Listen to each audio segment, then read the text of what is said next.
Big breaking. America దేశంలో ఇప్పుడు time bomb గుబులు పుట్టిస్తోంది. ఏ క్షణం ఏమైనా జరగవచ్చనే ఆందోళన వ్యక్తమవుతుంది. అమెరికాలో ఒక పెద్ద రసాయనిక ట్యాంక్ పేలుడు బెదిరిస్తోంది. దీంతో ఇప్పటికే 50,000 మందిని ప్రజలను సురక్షిత ప్రాంతాలకు తరలించారు. గవర్నర్ ఎమర్జెన్సీ కూడా ప్రకటించారు. ఈ ఘటన వివరాలు ఈ స్టోరీలో చూడండి. వీడియో అయితే ఎక్కడ స్కిప్ అవ్వకుండా చూడండి. ఈ సంఘటన కాలిఫోర్నియాలోని గార్డవ్ గ్రోవ్ ప్రాంతంలో జరుగుతోంది. ఒక కంపెనీలో ఉన్న ట్యాంక్లో 7,000 గ్యాలన్ల మిథైల్ మెథాక్రిలేట్ అనే రసాయనం ఉంది. ఇది చాలా ప్రమాదకరమైన రసాయనం. ప్లాస్టిక్ తయారీలో దీన్ని ఉపయోగిస్తారు, కానీ ఇది సులభంగా మంటలు చెలరేగే లక్షణం కలిగి ఉంది. గత వారం నుండి ఈ ట్యాంక్ అధికంగా వేడెక్కుతోంది. దీంతో వేపర్స్ బయటకు వస్తున్నాయి. ఒక లీక్ కూడా జరిగింది. రోజు రోజుకి పరిస్థితి మరింత దిగజారుతోంది. అధికారులు చల్లార్చే ప్రయత్నం చేస్తున్నా ట్యాంక్ ఉష్ణోగ్రత తగ్గడం లేదు. ఈ నేపథ్యంలో కాలిఫోర్నియా గవర్నర్ గావిన్ న్యూసమ్ రాష్ట్ర వ్యాప్తంగా ఎమర్జెన్సీని ప్రకటించారు. గార్డెన్ గ్రోవ్ తదితర చుట్టుపక్కల ప్రాంతాల్లోని 50,000 మంది ప్రజలను ఖాళీ చేయించారు. పాఠశాలలు మూసివేశారు. తాత్కాలిక షెల్టర్లు ఏర్పాటు చేశారు.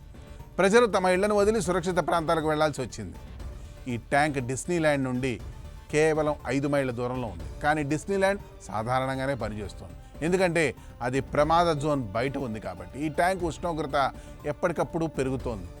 శనివారం నాడు 32 డిగ్రీల సెల్సియస్ ఉండగా ఆదివారం నాడు అది మరింత ఎక్కువైంది. అగ్నిమాపక శాఖ అధికారులు నీటితో భారీగా చల్లడం చేస్తున్నారు, కానీ ఇంకా పూర్తిగా ఈ వేడి నియంత్రణలోకి రాలేదు.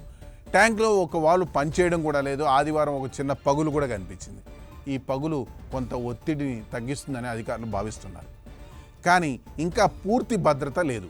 Orange county fire authority division chief Craig Covey మాట్లాడుతూ, మన ముందు రెండు ఆప్షన్లు ఉన్నాయి.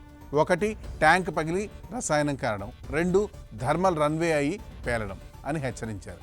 ఇది సాధారణ జాగ్రత్త కాదని, నిజమైన ప్రమాదం ఉందని చెప్పారు. గవర్నర్ గావిన్ న్యూసమ్ అమెరికా అధ్యక్షుడు డొనాల్డ్ ట్రంప్ను ఫెడరల్ ఎమర్జెన్సీ ప్రకటించాలని కోరారు.